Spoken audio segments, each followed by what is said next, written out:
Hi, I'm Andrew Klavan, and it's time once again for us to come together and step into the circle of trust. And for those of you not yet inside the circle of trust, hurry up and get into the circle of trust.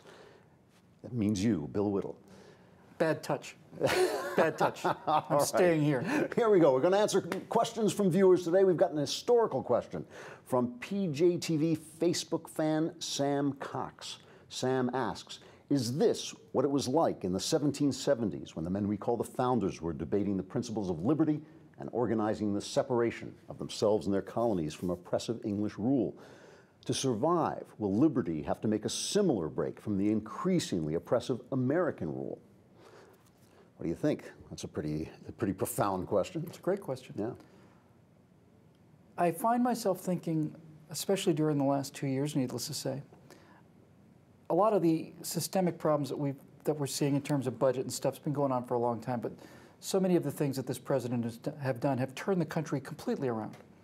And I find myself more and more these days being ashamed of my country. I'm ashamed of this situation with Israel. I'm ashamed of what happened in Honduras when we backed this communist power grab. I'm ashamed of selling out the Poles and the Czechs who stuck their necks out with a belligerent Russia hovering over them so that they could do this missile defense shield, only to have the president just pull it back on him on the 70th anniversary of the invasion of Poland.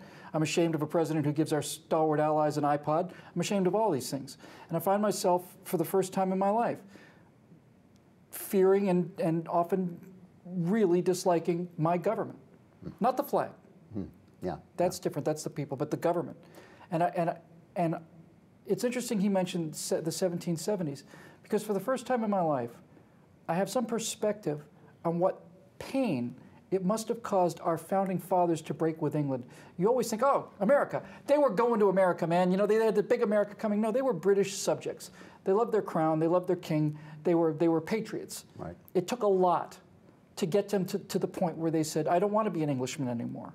And I don't want it to get to the point where I'm saying I don't want to be an American anymore. No, that'd be a horrible thing. But yes, we are at a point now where we are going to have either a rebirth of the principles that founded this country or an abandonment of them.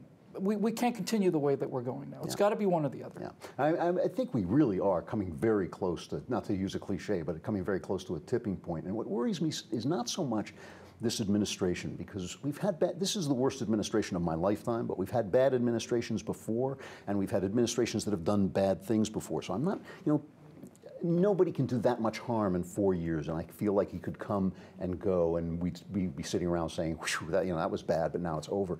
What I am worried about is I'm worried about the people. I'm worried about whether the people are going to grasp the nettle and say, yes, we have to cut back things. We have to say no, don't give us as much, take less, let us be free, let us do what it is Americans do. And I'm worried that the people are going to stop and say, no, I want my Medicare, I want this, you promised me that, you promised me this. And that, it bothers me, this special election that they just had in New York State, where the Republican lost because the Democrat hit her repeatedly on Medicare. Oh, they're stealing your Medicare, they're stealing your Medicare. She demagogued it to death and won a conservative district for the Democrats. And I'm worried that people are going to fall for that they're not going to stand up and say, you know what, it's time to stop, we've had enough. As far as your New York race goes, if you take the Republican and the wolf in sheep's clothing, the Tea Party guy, if you take the Republican votes and the Tea Party votes, they won. Yes. More people were in favor of cutting the budget than against it. They just split the vote. Yeah, that is reassuring. That's number one. Number two, you are absolutely right. This idea of small government and liberty is swimming upstream.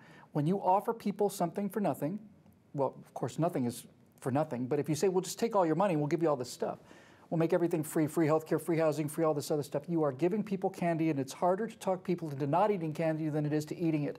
Our entire history has been swimming upstream, and that ability to do it up to this point has been propelled by constant telling of the American story and a visualization of the wonders of American society. Once the left started knocking that down, you don't have that impetus to go upstream anymore. I'm very concerned. Yeah, I am too. But we'll have to bring it back. Okay, that's all we have time for. Because we're extremely important and have other things to do. If you have any questions you'd like us to answer, let us know. Leave them in the comments section below or on the PJTV Facebook page. For Bill Whittle and PJTV, I'm Andrew Klavan. We'll see you next time.